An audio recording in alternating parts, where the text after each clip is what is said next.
dari kelompok Arah Luda kelas 10-2. Kami akan membuat video podcast tentang Homo soloensis. Kenalin, gue Nur Ulfia. Kenalin, gue Dinda Febria Jakiro. Perkenalkan, gue Wafaila Dara.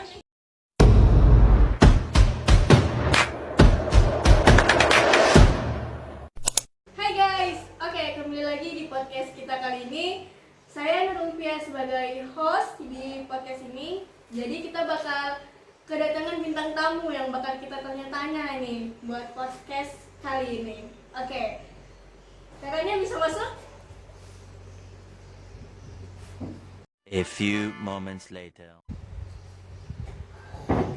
Hai, apa kabar nih kak? Baik, kakaknya gimana? Baik, alhamdulillah. Oke, kakaknya bisa kenalan diri dulu? Perkenalkan diri. Hai, perkenalkan nama saya Dinda Febria Jakiro. Bisa dipanggil Dinda. Oke, Kak Dinda, kita kali ini bakal tanya-tanya nih tentang Homo soloensis. Ya. Jadi kita bakal masuk ke topik dulu atau apa nih kira-kira nih? Oke kak, kakaknya lagi statusnya lagi sekolah di mana nih? Oh, Pelajar? ya saya pelajar di SMA Negeri 1 Kota Bangun. Oke, kelas berapa kak? 10 Kak. Kelas 10.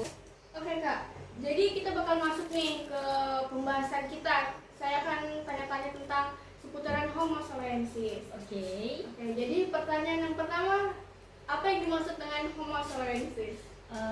Seperti yang saya pelajari ataupun yang saya baca-baca, diperkirakan Homo soloensis adalah evolusi dari Pithecanthropus mojocertensis yang hidup sekitar 117 hingga 108.000 tahun. Macam tak betul je budak ni. Oke, dari yang saya pelajari dan saya baca-baca, diperkirakan Homo soloensis adalah evolusi dari Pithecanthropus mojocertensis yang hidup sekitar 117 hingga 108.000 tahun lalu pada zaman Pleistocene akhir.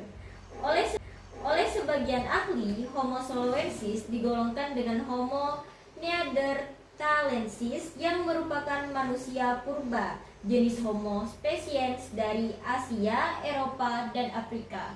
Oke, jadi itu aja ya guys penjelasan tentang Homo soloensis. Oke, Kak, jadi Homo soloensis ini ditemukan di mana dan ditemukan oleh siapa sih penemunya itu?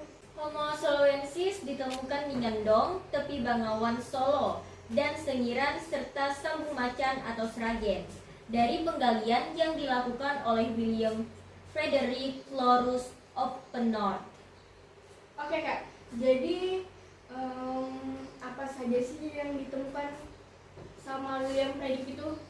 Yang ditemukannya adalah fosil yang terdiri dari 14 tengkorak, 2 tulang kering, dan tulang panggul.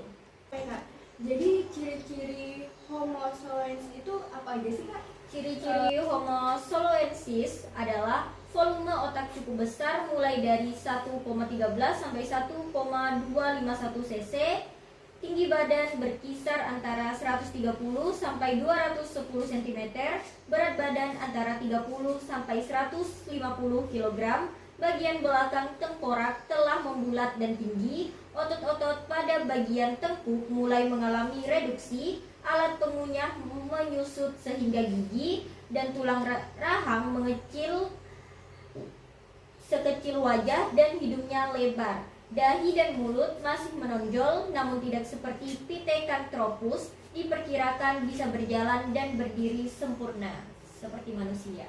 Oke, jadi itu aja nih ciri-cirinya. Iya. Oke kak, bisa nggak sih kak dijelaskan atau diceritakan kehidupan Homo soloensis pada zaman itu? Kehidupan Homo soloensis sudah lebih maju daripada manusia purba lainnya. Mereka memiliki volume otak yang mendekati manusia masa kini. Mereka memiliki berbagai peralatan untuk memenuhi kebutuhan sehari-hari dan mempertahankan hidup dari berbagai ancaman. Alat-alat yang dimaksud berupa peralatan dari tulang binatang, perkakas dari serpihan dari batu atau flakes, dan ujung tombak yang bergerigi pada sisi-sisinya. Karena ditemukan di daerah Ngandong, alat-alat tersebut dikenal sebagai kebudayaan Ngandong.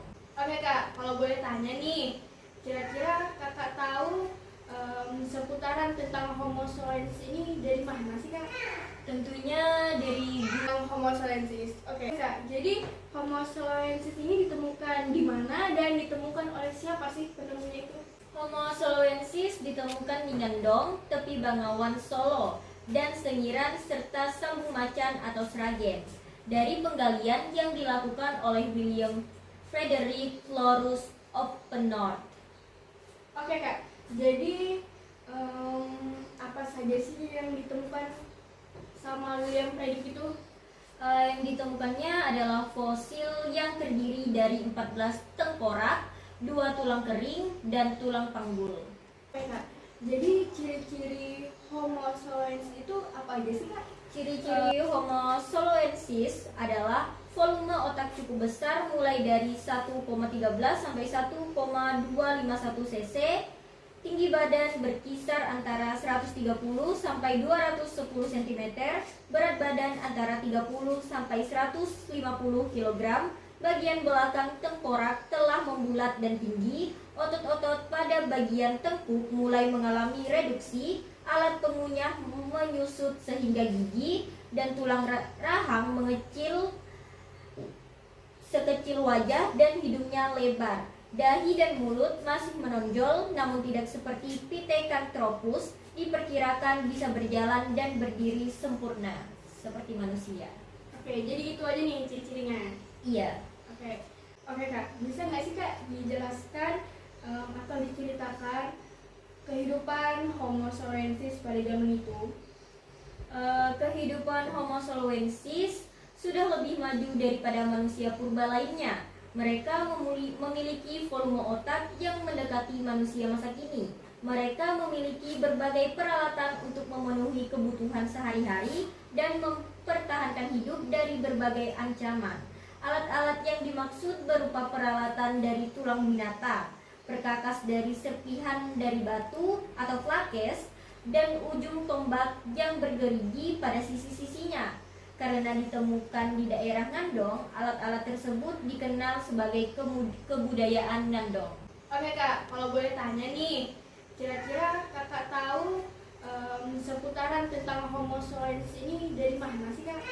Tentunya dari guru sejarah saya yang mengajar. Oke, selain dari guru sejarah, apakah ada dari seperti Google, buku-buku yang kakak baca mungkin? Oh tentunya, saya membaca tentang artikel-artikel serta buku-buku sejarah yang ada di perpustakaan. Oke. Sudah lebih maju daripada manusia purba lainnya. Mereka memiliki volume otak yang mendekati manusia masa kini. Mereka memiliki berbagai peralatan untuk memenuhi kebutuhan sehari-hari dan mempertahankan hidup dari berbagai ancaman. Alat-alat yang dimaksud berupa peralatan dari tulang binatang, perkakas dari serpihan dari batu atau flakes, dan ujung tombak yang bergerigi pada sisi-sisinya. Karena ditemukan di daerah Ngandong, alat-alat tersebut dikenal sebagai kebudayaan Ngandong. Oke kak, kalau boleh tanya nih, kira-kira kakak tahu seputaran tentang Homo sapiens ini dari mana sih kak? Tentunya dari guru sejarah saya yang mengajar. Oke, selain dari guru sejarah, apakah ada dari seperti Google, buku-buku yang kakak baca mungkin? Oh tentunya, saya membaca tentang artikel-artikel serta buku-buku sejarah yang ada di perpustakaan. Oke, udah mukanya udah banyak nih yang saya tanya ini sama kakak Dinda. Oke kak, kita tutup aja kali ya podcastnya. Iya. Oke, makasih banget nih kak udah datang di acara podcast kita kali ini, yang mau jawab nih seputar tentang Homo sapiens yang saya tanyain. Saya juga mengucapkan terima kasih atas undangannya ke podcast ini. Oke, sama-sama ya kak. Podcast dong kak buat hari ini, siapa tahu buat yang nonton nih ada kata-kata pesan moral buat menginspirasi kali. Semangat terus, jangan lupa belajar, Jangan pernah takut buat mencoba hal baru. apa cakap tu Raju? Karena hal baru yang kalian buat, hal-hal yang kalian buat untuk saat ini, hal-hal yang kalian lakukan, apalagi hal itu positif, akan menjadi sejarah untuk masa depan kalian nanti. Oke, sekian saja dari saya.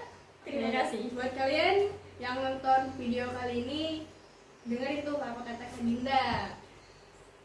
Selalu berbuat baik ya. Oke? Oke, makasih nih Kak Dinda udah datang nih. Saya juga terima kasih. Terima kasih. Dadah.